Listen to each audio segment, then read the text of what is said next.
구약성경 스바냐 2장 4절부터 15절까지 말씀입니다. 오늘부터 우리는 스바냐서를 보게 됩니다.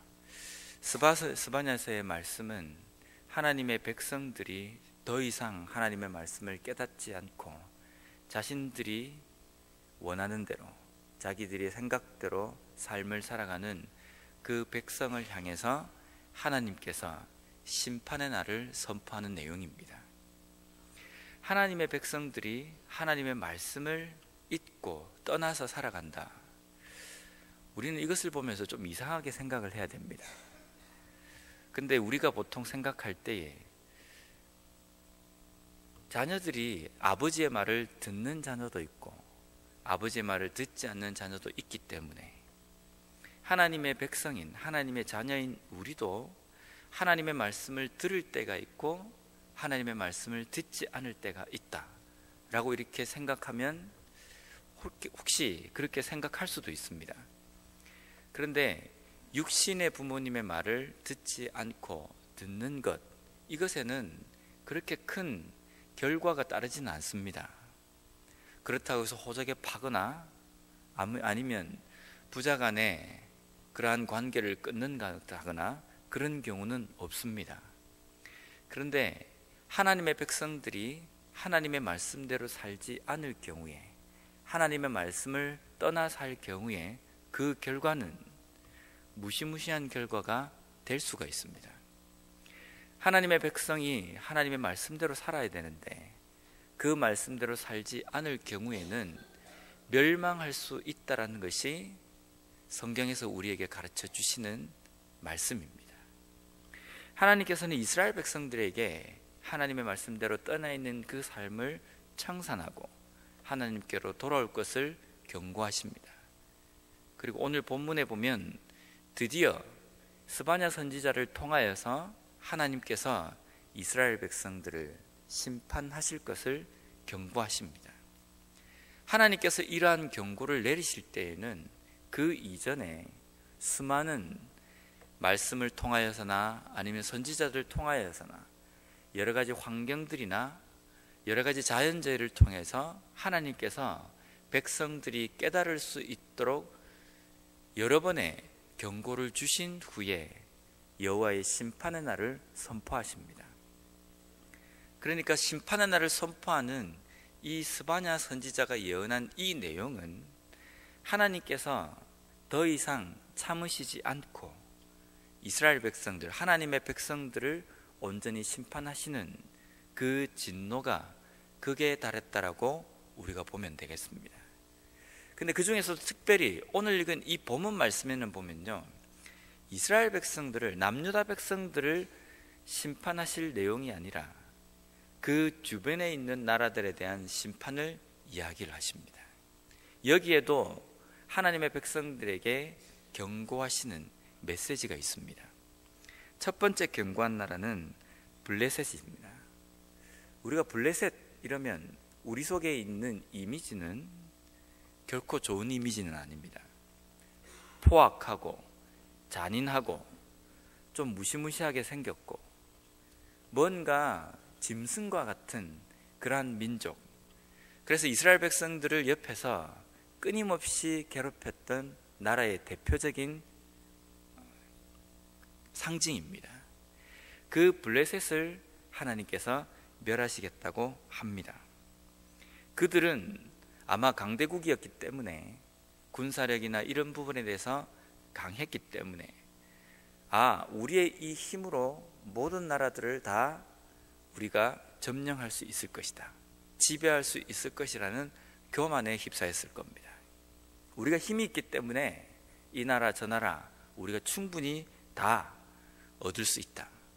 그래서 그 바로 옆에 붙어있던 이스라엘 백성들을 보면서 어떻게 하나님께서 함께 한다는 저 나라가 저 모양이 되었을까 라고 하면서 이스라엘 백성들을 옆에서 괴롭히고 약탈을 합니다. 그 약탈을 하는 과정 속에서 블레셋은 이스라엘 백성들을 자비로 대하는 것이 아니라 잔인하게 되었습니다. 잔인하고 인자함이 없이 이스라엘 백성들을 괴롭혔습니다.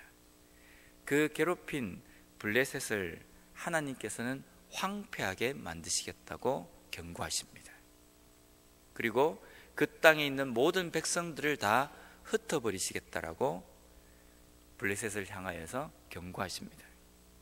자신들의 힘을 믿고 자신들의 나라가 부강하고 자신들의 국민들도 많다라는 이러한 자만과 교만에 있는 블레셋을, 땅을 황폐하게 만들고 백성들을 다 흩어버리시겠다 하십니다.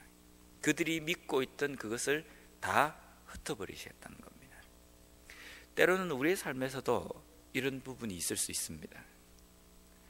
우리의 삶에서 내가 가지고 있는 소유와 내 삶에서 누릴 수 있는 많은 것들, 이런 것들 때문에 내가 굳이 신앙에 열심을 내지 않고 기도에 열심히 하지 않고 말씀에 대해서 갈급하지 않아도 어느 정도는 살아갈 수 있을 것 같다는 생각이 듭니다. 그런 생각이 들지 않습니까? 굳이 내가 하나님의 말씀을 붙들고 애타게 신앙생활 할 이유는 없는 것 같은 그러한 삶의 어떤 시점을 걸어갈 수 있다는 겁니다. 그런데 그런 시점 다음에는 꼭 보면 하나님을 붙들지 않으면 안 되는 상황에 우리가 처할 때도 있습니다. 그럴 때 되면 우리가 이런 생각을 합니다. 아, 역시 내가 가지고 있는 것을 믿고 살아갈 수는 없구나. 내 손에 있는 이 소유도 언젠가는 사라질 수 있겠구나 라는 그런 고백을 하며 하나님 앞에 나올 때가 있습니다. 하나님께서는 그런 교만함을 경고하십니다. 두 번째로 모압과 암몬입니다. 이 모압과 암몬의 죄는 내 백성 이스라엘을 비방하고 자기들의 경계에 대하여 교만했다라는 겁니다. 이 모압과 암몬은 이스라엘 백성들에 대해서 아주 비방하고 조롱하는 그런 말을 했습니다. 어떻게 하나님이 함께하는 저 나라가 이토록 정말 다른 나라에 비해서 못하게 되어버렸는가? 당시 이스라엘 그리고 남유다 백성은 하나님의 말씀을 떠난 상태이기 때문에요, 땅도 황폐하고 또 거기에 있는 백성들이 다른 나라에 포로로 간 상황입니다. 그러니까 주변에 있는 나라들이 이 백성들을 보면서 아이고 어쩌다가 저래 됐는가, 하나님께서 함께 하시는 나라라고 하는데 어떻게 저렇게 못쓰게 되었는가 라고 비방을 하는 겁니다. 그리고 그 남유다 땅을 서서히 침범하며 자기들의 경계를 넓혀 나가는 겁니다. 그러한 모습을 하나님께서는 경고하십니다. 그리고 모압과 암몬을 소돔과 고모라처럼 만들어버리겠다라는 겁니다. 소돔과 고모라를 우리는 잘 압니다. 이 땅은 죄가 만연해 있고 하나님을 알지 못하는 땅이 되어서 하나님께서 불과 유황으로서 이 땅을 완전히 황폐하게 만드십니다. 모압과 암몬도 그렇게 만드시겠다는 겁니다. 세 번째 경고한 나라는 구스와 아수르입니다. 15절 말씀에 보면 이들의 죄는요, 오직 나만 있고 나 외에는 다른 이가 없다 할 정도로 교만했다는 겁니다. 교만이라는 것은 하나님의 권위에 대한 도전입니다. 단순하게 내가 좀 잘났다라는 이 수준이 아니라 하나님보다 내가 더 뛰어나다, 하나님 자리에 내가 앉으려고 하는 것, 그것이 교만입니다. 사탄이 처음에 죄를 이 땅에 가지고 올 때에도 시작한 그 부분이 하나님 자리에 앉으려고 하는 겁니다. 내가 하나님처럼 되려고 하는 것, 그 교만에서부터 시작이 되었습니다.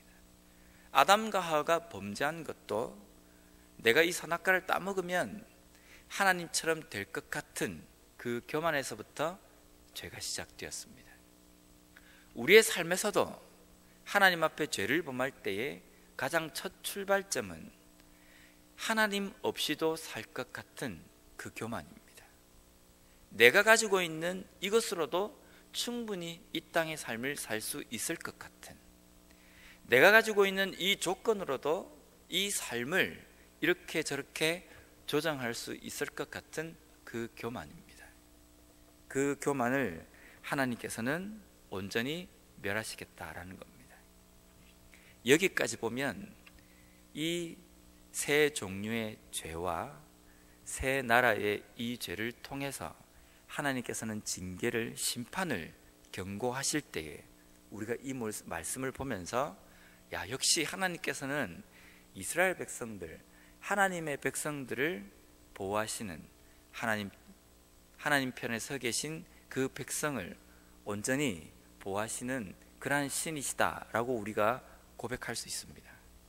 그런데 왜 이 나라들을, 하나님의 백성들을 경고하시는 이 선지자를 통해서 주변에 있는 나라의 멸망과 징계를 선포하시겠습니까? 이유는 이들의 모습을 통해서 하나님의 백성인 우리들의 삶을 돌아보라는 겁니다. 하나님의 백성이라고 자부하고 있는 남유다와 이스라엘 백성들의 삶을 돌아보라는 겁니다. 너희들의 삶에 이러한 모습이 없는지, 블레셋과 같이, 암몬과 같이, 아수라와 같은 그러한 삶이 없는지 돌아보라는 겁니다. 때때로 우리는 우리 주변에 하나님을 알지 못하는 사람들이 우리의 고백으로, 우리의 말로 야, 하나님의 벌을 받았다라고 생각되어지는 어떤 행동을 종종 목격하기도 합니다. 그것을 목격할 때 우리는 어떤 생각을 하십니까? 야, 역시 하나님은 내 편이시다 라는 이런 생각을 할 수 있습니다. 그런데 그것을 우리의 눈으로 보도록, 우리가 목격하도록 하신 이유는 단순하게 그들이 하나님의 죄를 보며 하나님 앞에 잘못 살았기 때문에, 하나님을 알지 못했기 때문에 벌을 받았다.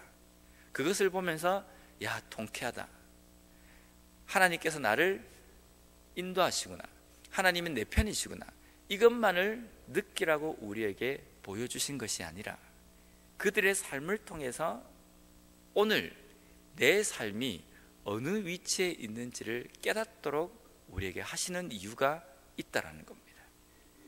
주변에 있는 사람들의 어떤 잘못된 행동, 저렇게 살아서는 안 되는데, 저렇게 사는 것은 잘못된 삶인데, 이러한 것들이 보여질 때에는 하나님께서 그 사람들을 어떻게 벌하시려고 하는 것이 목적이 아니라 그들의 삶을 통해서 내 자신의 잘못이 없는지, 우리 자신의 삶이 잘못된 길로 걸어가고 있지 않는지, 그것을 돌아보라고 우리에게 주시는 하나의 경고의 메시지로 받아들여야 된다는 겁니다. 다른 사람의 잘못이 때때로 우리의 눈에 보이기도 합니까? 때로는 우리 교회가 뭔가 잘못되어 가는 길로 걸어가고 있다라고 보여지십니까? 그러면 재빨리 그것에 대해서 정죄하거나 비판하는 말보다는, 혹시 내 삶 속에 이 잘못되어져 가는 것이 내 눈에 보이는데 내 삶에서는 이러한 모습이 없는지 돌아볼 필요가 있습니다. 왜냐하면 하나님께서 그 모습을 통해서 우리에게 주시는 경고의 메시지를 보내고 계시고 있을지 모른다는 겁니다. 오늘도 우리에게 새로운 하루를 허락해 주셨습니다.